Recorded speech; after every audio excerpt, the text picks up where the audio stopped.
बहू। राधा, जैसा नाम वैसा व्यवहार, मन से सीधी और बातों से भोली। सौतेली माँ ने बहुत बुरा व्यवहार किया, लेकिन पति। माँ, क्यों तुम राधा को हमेशा बोलती रहती हो? मैं साफ साफ कह देता हूँ, अगर इस घर में किसी ने राधा को कुछ भी कहा तो मैं घर छोड़ दूंगा। अरे वाह बेटा वाह, यही दिन दिखाने के लिए तुझे इतना बड़ा किया। सोचा बहू आएगी तो आराम करूंगी, लेकिन बेटा है कि जोरू का गुलाम। अब क्या कहें। माँ, जो सोचना है सोचो, मुझे फर्क नहीं पड़ता। मैंने कोई लव मैरिज नहीं की है। आपने जिससे बोला मैंने शादी की, लेकिन अब मैं राधा को किसी भी परेशानी में नहीं देख सकता। हाँ हाँ, और मुझे देख सकते हो क्यों? अरे माँ, देखना तो मैं तुझे भी नहीं चाहता, लेकिन खुद सोच, राधा के आने से पहले तुम पूरा खाना बनाती थी, लेकिन अब जब से राधा आई है एक गिलास पानी भी खुद से नहीं लेती। अरे भाई, राधा भी तो मेरी ही उम्र की है। मैं आपके लिए बच्चा तो वो आपके लिए समझदार बहू। कैसे? उसे वक्त देना माँ, वो थक जाती है, रोती है, उसके पैर में दर्द होता है। आपको वो क्यों नहीं दिखता माँ? नहीं नहीं, ऐसा कुछ भी नहीं है। अरे वाह जी वाह, सारी तीली लगा दी। अब बोल रही है कि ना जी ना, कोई बात ना है। तीली? क्या बोल रही हैं आप सासू माँ? अरे राधा, तुम चिंता ना करो। माँ की आदत है हर बात पर ताने देने की। तुम कमरे में जाओ, मैं ग्रीन टी लेकर आ रहा हूँ। सास बेटे की हरकत से आग बबूली हो जाती है। बेटा, तूने आज प्रूव कर दिया कि बेटा कभी अपना नहीं होता। अरे जोरू के गुलाम, शर्म कर शर्म। तेरी माँ हूँ, सास नहीं जो खरी खोटी सुना रहा है कल की आई दुल्हन के आगे। अरे बहू बनना आसान ना है। बेटा, जो कि अपनी नई नवेली पत्नी पर जान छिड़कता था, माँ की बातों से गुस्सा हो जाता है। माँ, साफ साफ बात करो। तुम राधा को कभी कुछ नहीं कहोगी, इसके लिए मैं क्या कर सकता हूँ? कुछ नहीं कहूंगी? अरे बेटा, बावला हो गया है क्या? तू जिस दिन पैदा हुआ था ना, उसी दिन सोच लिया था मैंने कि तेरी शादी के बाद बहू पर हुक्म चलाऊंगी, पैर दबवाऊंगी, ताने दूंगी और जुल्म भी ढाऊंगी। बाप रे बाप! माँ, आप कैसे ऐसे सोच सकती हो? राधा छोटी है मुझसे भी, और उसके लिए ऐसी सोच। अरे बेटा, एक बेटी का बाप और माँ उससे बचपन से ही सहनशीलता सिखाते हैं, जिससे कि वो कुछ भी सुनने के लिए तैयार रहे।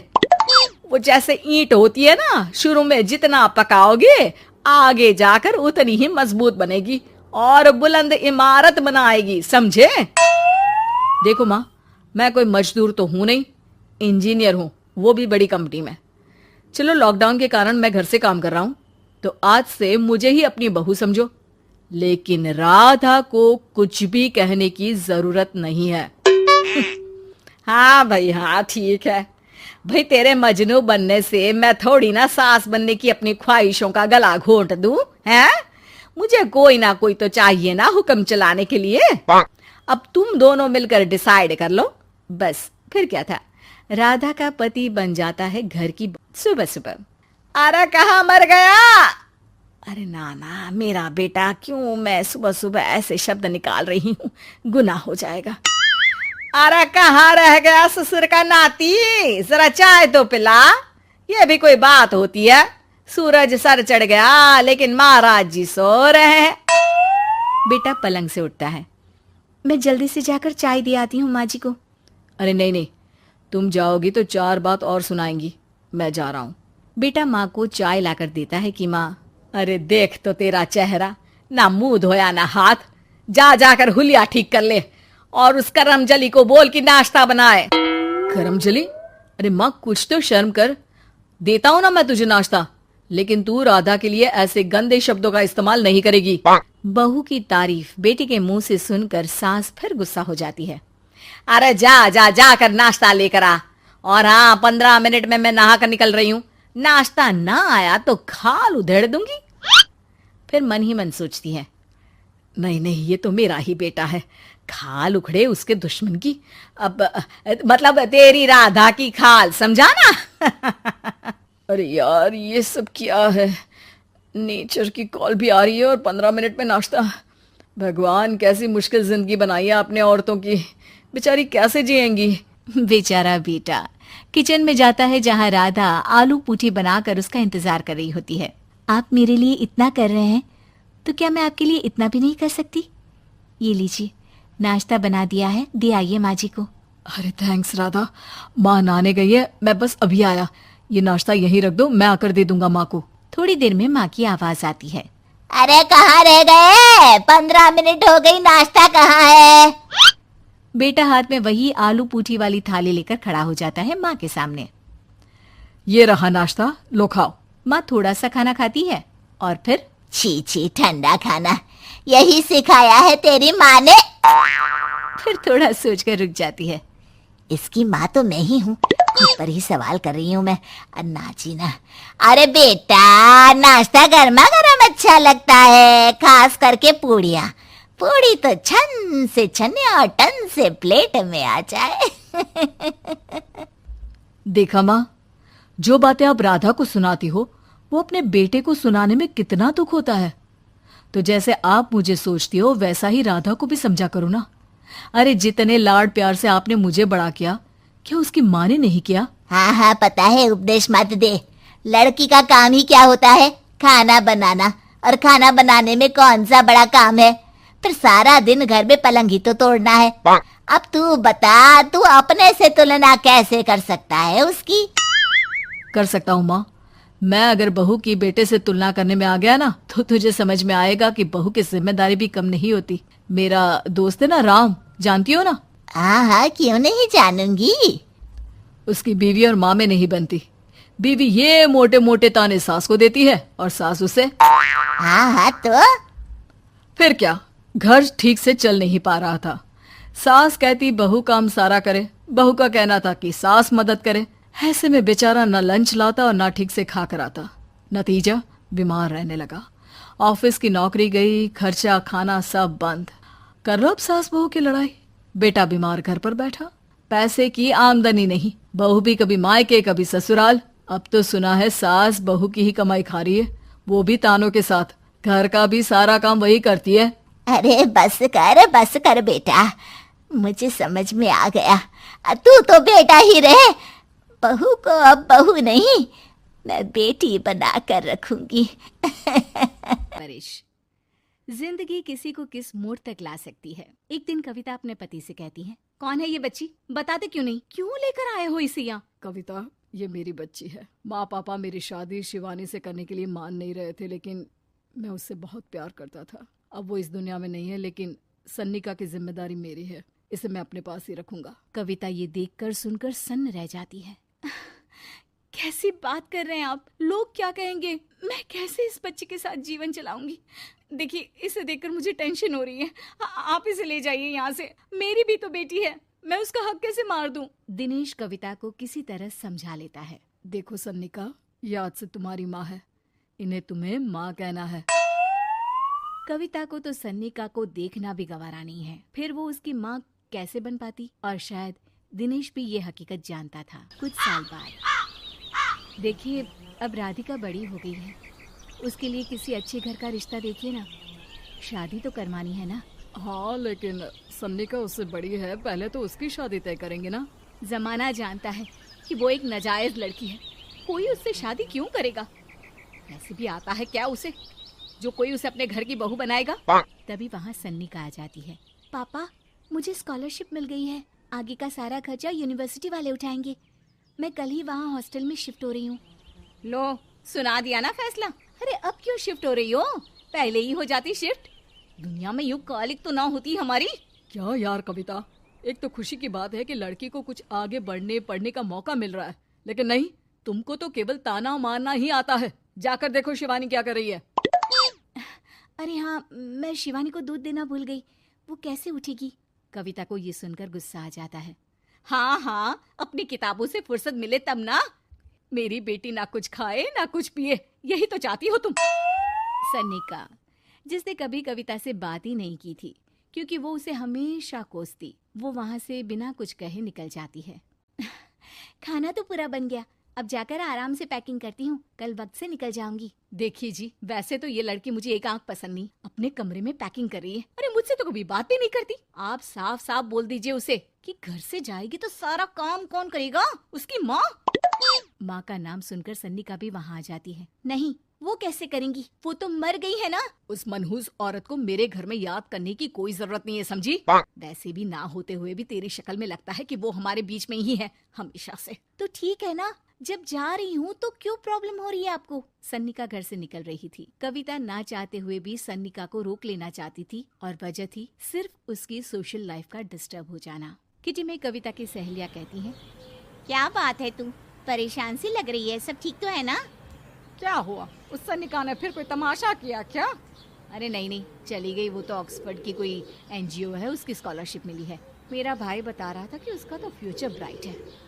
अरे चल ना, तुझे क्या, तेरा तो पीछा छूटा उससे। अरे कैसे क्या नहीं, घर का सारा काम करती थी। इसकी छोटी बेटी को भी तो उसी ने संभाला था। याद है, उसकी छोटी बेटी का जो केस हुआ था वो भी अपने सर ले लिया था। हाँ, तो बदले में सारा खर्चा भी तो हम लोग ही उठा रहे थे ना। और पता है, वो मुझसे बात भी नहीं करती, जैसे पता नहीं मैं ही उसके माँ के मरने के लिए जिम्मेदार हूँ।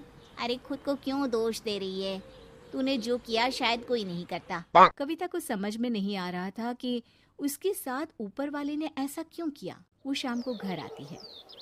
आज तो बहुत खुश होगी तुम, एक बला से छुटकारा मिला ना तुमको। बेचारी की जिंदगी नरक बना कर रखी थी। वो तो कहते हैं ना, ऊपर वाला सब देखता है।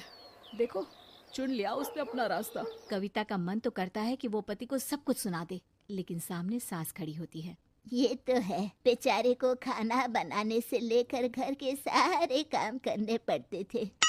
बाहर का भी कोई काम होता तो वही देखती। अब देखते हैं घर का काम कैसे होता है। तभी कविता की बेटी उसके लिए चाय लेकर आ जाती है। लो माँ चाय। कैसे रही किट्टी? अच्छी थी बेटा, खाने में कुछ बनाया है क्या? हाँ, सन्निका दीदी जैसी ही सब्जी बना दी है, आप रोटी बना लो। और हाँ, कल मैं चली जाऊंगी इलेक्ट्रिक बिल और राशन लाने के लिए। अच्छा, पैसे मैं दे दूंगी। सन्नी का कार्ड दे गई है ना? हाँ माँ, एक कार्ड तो देकर गई है। अरे चोर नहीं थी वो, मेरे बेटे का ही खून है। पता नहीं कितना घमंड भरा है इसमें। अरे छोड़ो ना माँ, जिसको जो बनना था वो बन ही जाएगा। अच्छा माँ, कल चलना है उसके कॉलेज में, सभी पेरेंट्स को बुलाया गया है। अब कविता तो जाने से रही, तो हम ही साथ चलते हैं। हाँ बेटा, उस बिन माँ की बेटी का है ही कौन। अब क्या था, कविता का गुस्सा फूट पड़ता है। हाँ, आप लोगों के जैसे तो इंसान नहीं देखे मैंने। अरे मेरे सामने ही अपनी नाजायज बेटी को लाकर बिठा दिया।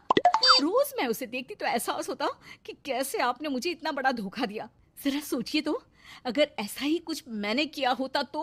अरे रहने दे, क्या नहीं किया तूने उसके बदले में। उस मासूम के साथ क्या क्या करती थी सब जानते हैं हम। अरे छोड़ो ना माँ, ये तो एक बात लेकर बैठ जाती है। चलो सोने चलते हैं। अगले दिन दिनेश और उसकी माँ सन्निका के कॉलेज में जाते हैं। कैसी हो बेटा, मेरा नाम रोशन करना। जरूर पापा। ये ले बेटा, पैसे रख ले। नहीं, वो कविता ने कार्ड दिया है। अरे बेटा, वो माँ है तुम्हारी, उसका नाम क्यों लेती हो? अरे हटाओ भी, क्या ही क्या है उसने इसके लिए, क्यों माँ बोले। तभी वहाँ सन्निका की टीचर आ जाती है। सन्निका की माँ नहीं आई? जी नहीं, वो घर में बेटी है ना, सबका एक साथ आना तो मुमकिन नहीं था। तो उन्हें भेज देते, हम सभी उनसे मिलना चाहते हैं। मानना पड़ेगा, बहुत अच्छी तरह से पाला है उन्होंने अपनी बेटी को। क्या घर का काम, क्या बाहर का। कॉन्फिडेंस तो कूट कूट कर भरा है। पैसे रुपये के लिए भी इसे किसी का मुंह नहीं देखना पड़ता। स्कूली शिक्षा भी लाजवाब है। पिता और दादी को एहसास होता है कि जिस कविता के पालन पोषण पर उन्हें हमेशा से शक रहा, वो सन्निका के भविष्य के लिए किसी वरदान जैसा साबित हुआ। गुड़िया के पिता शहर के जाने माने बिल्डर और काफी पैसे वाले थे। गांव से निकले गुड़िया के पिता ने खूब मेहनत से पैसा कमाया था। उनकी 2 बेटे और 2 बेटी थी। बड़ी की शादी उन्होंने खूब बड़े परिवार में की थी। देखना गुड़िया की माँ, गुड़िया की शादी मैं ऐसे घर में करूँगा कि लोग कहेंगे, वाह वाह, तिवारी जी ने तो अपनी बेटी के लिए महलों का राजकुमार ढूंढा। हाँ, तो हमारी गुड़िया दिखने में भी है बिल्कुल गुड़िया सी। तभी गुड़िया की भाभी वहाँ आ जाती है। बस दिखने में ही गुड़िया जैसी है, लेकिन जबान तो पूरी 100 गज की बूढ़ी अम्मा जैसी है। अरे फिर बोली तू, गरीब घर की लड़की अमीर घर का लड़का पटा लिया। वरना तो हम अपने बेटे के लिए भी अंबानी से कम की बहू ना लाते। अरे बस करो, ऐसे बात नहीं करते बहू से। वैसे बहू बोल तो ठीक ही रही है, तुम्हारी गुड़िया को बोलने की तमीज ही नहीं है। भाभी का दर्जा बड़ा होता है, लेकिन वो बात ऐसा करती है कि जैसे। बस पापा बस, पता नहीं भाभी ने आपको क्या गुट्टी पिला रखी है। गुट्टी कैसे, मैं जो देखता हूँ वही तो बोलता हूँ। कल तुम्हें देखने लड़के वाले आ रहे हैं, तो अच्छे से तैयार हो जाना। एमपी के बड़े लोग हैं, ऐश करोगी अगर लड़के ने पसंद कर लिया तो। और हम लोग चैन की सांस लेंगे। ये घर मेरा भी है, अंदर जाकर काम करो। मुझे अपने मम्मी पापा से जरूरी बात करनी है जो मैं आपके सामने नहीं करना चाहती। भाभी पैर पटकती अंदर चली जाती है, लेकिन उसके कान गुड़िया के पास ही होते हैं। देखिए पापा, शादी तो हम नवीन से ही करेंगे। क्या है ना कि वो पसंद है हमें। अब ये नया किरदार कहाँ से आ गया? क्यों गुड़िया के माँ, नजर नहीं रखी जाती क्या बेटी पर? अरे माँ है हम, कैमरा नहीं जो 24 घंटे रिकॉर्डिंग मोड में ऑन रहेंगे। और हाँ, ये नवीन कौन है, कितने करोड़ का टर्नओवर है? देखो अम्मा, साफ साफ बता रहे हैं। वो क्या है ना, हमको पता नहीं है कि क्या है कैसा है। कल बुला देते हैं, खुद ही बात कर लेना। अगले दिन नवीन पीली पैंट और लाल शर्ट में चिपके बाल बनाकर गुड़िया के घर आता है। वाह भाई वाह, अरे ये सोफे का कितना बड़ा गुदगुदा है, धस ही गए हम तो पूरा अंदर। तभी वहाँ नौकर पानी लेकर आता है। सर, आप चाय लेंगे या कॉफी? अरे होने वाले दामाद हैं हम, समझे? चाय कॉफी नहीं, सीधा खाना पूछो। वैसे एक काम करो, वो काजू होता है ना, उसको जरा देसी घी में अच्छे से तल कर ला दो, ठीक है? हाँ, और हाँ, बादाम को पीस कर दूध में उबाल कर वो भी ले आओ साथ में, ठीक है? जी बोलिए, तो साथ में सोने का बिस्कुट भी ले आऊं? नवीन समझ जाता है कि नौकर उसकी फिरकी ले रहा है। अरे हट, चल जा अंदर, और जो बोला है वो पहले लेकर आ। नौकर के जाने के बाद नवीन पूरे घर को ध्यान से देखता है। सोने का बिस्किट भी हम लेंगे, लेकिन वो भी सोने की ईंट के साथ। तभी गुड़िया के पापा आ जाते हैं। तो तुम हो नवीन, क्या करते हो वैसे? एक काम का तो ऐसा है ना ससुर जी, जैसे ही शादी होगी आप जो 8-10 लाख हम पर न्योछावर करेंगे ना, हम उसी से कोई बिजनेस भी खोल लेंगे। गुड़िया को बिठाएंगे काउंटर पर और हम देखेंगे मार्केट सन्नत से, क्या समझे? बड़ा लोकल हो तुम, ये बोली कैसी बोल रहे हो? अरे पापा कुछ नहीं, मजाक कर रहा है। ये इंग्लिश इतनी अच्छी बोलता है कि समझो अंग्रेज भी शर्मा जाए। आपका टेस्ट ले रहा है पापा? ना ना, मैं फेल भी हो जाऊं इस टेस्ट में तो कोई प्रॉब्लम नहीं है, लेकिन इस लड़के से तेरी शादी कतई नहीं होने दूंगा। टक से बोलता है ये बुड्ढा तो, टक से। सुन, भाग कर शादी कर लेंगे तो क्या कर लेंगे? अच्छा रुको ना, मैं जल्दी से 2 कपड़े बांध कर ले आती हूँ। हाँ, और वो माँ के गहने भी। कौन से वाले, हीरे वाले या सोने वाले? मिक्स कर देना, देख लेंगे। और हाँ, नीचे खड़े हैं हम फटफटिया लेकर, स्टार्ट कर रहे हैं, जल्दी से आ जाओ, ठीक है? ओके, अभी आते हैं हम। बस बस, बहुत नाटक हो गया तुम दोनों का। तो रिश्ता पक्का समझे ना? हाँ हाँ, बस भागना मत, नाक कट जाएगी मेरी। तभी वहाँ भाभी आ जाती है, हाथ में मिठाई की थाली लेकर। लीजिए, मुंह मीठा कर लीजिए। इतनी सुंदर नाकरानी रखी है। ये नाकरानी नहीं, भाभी है मेरी। वो पर्दा दिख रहा है ना, उसी के पीछे रहती है ज्यादातर। बाकी उनका रूम तो ऊपर के फ्लोर पर है। पर्दे के पीछे क्यों? अरे वहाँ से इनका अपना ब्रॉडकास्ट चैनल चलता है ना। कौन आया, कौन गया, किसने क्या बात की, इसकी सारी रिपोर्टिंग पूरे दिन करके रात में ये हमारे घर का बुलेटिन टेलीकास्ट करती है। तुम्हारा हो गया क्या? तो ये लो मिठाई खा लो। खैर, गुड़िया की शादी हो जाती है नवीन से। शादी के बाद गुड़िया नवीन के घर आती है। अरे यार, कहाँ ले आए?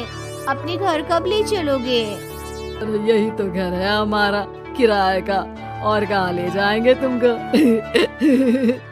ना ना ना ना, इस छोटी सी घर में मैं नहीं रह पाऊंगी। मुझे तो बड़े मकान की आदत है। सही आदत है बिटिया। अरे हम तो बोल रहे हैं, आदत के साथ कोई कॉम्प्रोमाइज नहीं करना चाहिए। जाओ कल जाओ अपने पिताजी के पास और उन्हें अपनी समस्या बताओ। अरे तिवारी बिल्डर का तो नाम चलता है, दुनिया को घर दिलाते हैं, अपनी बेटी को कैसे छोड़ देंगे इस छोटे से घर में। होता भी वही है, गुड़िया के पापा उसे एक मकान ले देते हैं। देखिए पापा जी, आपने गुड़िया दीदी को शादी में लाखों दे दिए, मैंने कुछ नहीं कहा, आपकी बेटी है, लेकिन ये तो रुकने का नाम ही नहीं ले रही है। अब घर भी ले लिया, अरे कितना देना है, कब तक देना है? तेरे पेट में क्यों दर्द हो रहा है? मेरी बेटी है, जितना चाहेगी जितना मांगेगी उतना दूंगी। उधर गुड़िया के ससुराल में, मैं आज नाश्ते में कुछ हेल्दी लूंगी, मेरे लिए कोई कुक है क्या? जो है मैं ही हूँ, बताओ क्या खाना है? सारा दिन तो मैं घर पर ही रहता हूँ। क्यों, काम पर नहीं जाओगी क्या? अरे काम किसके पास है, मेरे पास तो कोई काम ही नहीं है। अरे कैसी बात कर रहा है बेटा, तिवारी जी की बेटी से शादी की है, कोई मजाक थोड़ी ना है। बस फिर क्या था, गुड़िया फिर पहुंच जाती है पिता के पास और नवीन को काम पर लगाने को कहती है। नहीं नहीं, अपने बिजनेस में जवाई को घुसाने की कोई जरूरत नहीं है पापा जी। बात तो ठीक बोल रही है तेरी भाभी, इस बार उसे बोल दे कि मैं कोई मदद नहीं कर पाऊंगा। गुड़िया वापस ससुराल आकर नवीन को पिता की बात बताती है। ठीक है, फिर तेरा भी क्या काम है, निकल यहाँ से। जब तुम्हारे पिता दामाद को नौकरी नहीं दे सकते तो क्या कर सकते हैं, हाँ? वो गुड़िया का सामान देकर उसे बाहर करने ही वाला होता है कि सामने गुड़िया के पिता आ जाते हैं। वो सामान लेकर क्यों जाएगी? मकान मैंने भले ही दिया है, लेकिन मकान का नाम मेरी बेटी का है, तुम्हारा नहीं। तो सामान के साथ अपनी बूढ़ी माँ को उठाओ और निकलो यहाँ से। कैसी बात कर रहे हैं ससुर जी, मैं तो मजाक कर रहा था। अब तो बड़े मकान में रहने की आदत हो गई है समधी जी। देखिए अभी तो मैं जा रहा हूँ, लेकिन शादी में जो कैश दिया था उसका सारा हिसाब लेकर कल दफ्तर में आ जाना। और हाँ, मेरी बेटी को जरा सी प्रॉब्लम हुई तो कहते हैं ना, घी सीधी उंगली से ना निकले तो उंगली टेढ़ी कर लेनी चाहिए। सनी बहू, ये कहानी उस डरी हुई लड़की की है जिसकी शादी 3 महीने में तय हो चुकी है।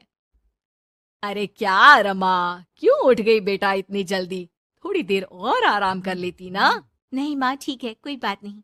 ये बताओ, चाय के साथ नाश्ते में क्या लोगी? अरे कैसी बात कर रही है रमा, कल तक तो तू ऑर्डर दिया करती थी कि ये खाना है वो खाना है, आज तू हमें पूछ रही है, क्यों बेटा? माँ अब ऐसे ही बोलिए ना, क्या खाएंगी? बेसन की रोटी बना दूं दही के रायते के साथ? माँ कुछ सोचती है फिर कहती है, अच्छा सुन, ये बता, रोहन का फोन आता है? शादी होने वाली है तेरी उससे, बात करती रहा कर। हाँ हाँ माँ, बात होती रहती है, मॉर्निंग में मैसेजेस भी डालती हूँ। अच्छा माँ, नाश्ता बना कर आती हूँ। ये बदलाव रमा में अचानक आए थे। कहाँ तो वो देर से उठती, बिस्तर पर ही नाश्ता खाना और आराम से नहाना। माँ ने बचपन से ही किसी राजकुमारी की तरह रखा।